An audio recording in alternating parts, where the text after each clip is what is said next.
India TV 9 news Maharashtra.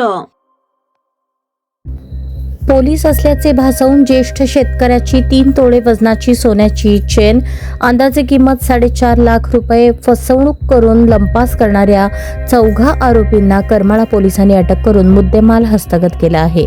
या कारवाईत सहभागी सर्व अधिकारी कर्मचाऱ्यांचे कौतुक होत आहे.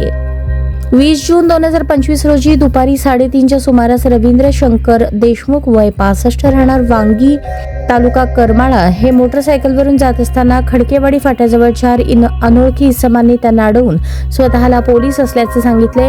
पुढे खून झाला आहे, तुमच्याकडील सोने सुरक्षित पिशवीत ठेवा असे सांगून विश्वास संपादन करत त्यांनी सोन्याची पिशवी फसवणुकीने घेतली आणि पलायन केले. या प्रकरणी भारतीय न्याय संहिता कलम 318 204 35 अन्वये गुन्हा दाखल करण्यात आला होता.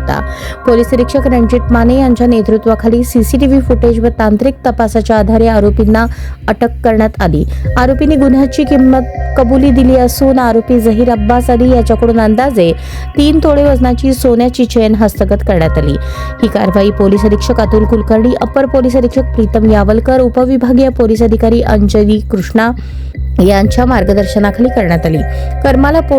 करमाळा पोलीस ठाण्याचे पोलीस निरीक्षक रणजित माने यांच्या नेतृत्वाखाली पोलीस उपनिरीक्षक सुशीलकुमार पाखरे, सहाय्यक पोलीस उपनिरीक्षक संदेश चंदनशिवे, पोलीस हवालदार अजित उबाळे, पोलीस नाईक मनीष पवार, पोलीस नाईक वैभव ठेंगल, पोलीस कॉन्स्टेबल गणेश खोटे, रविराज गटकुळ, अर्जुन गोसावी, हनुमंत भराटे, अमोल रंदील यांनी ही कामगिरी यशस्वीरित्या पार पाडली.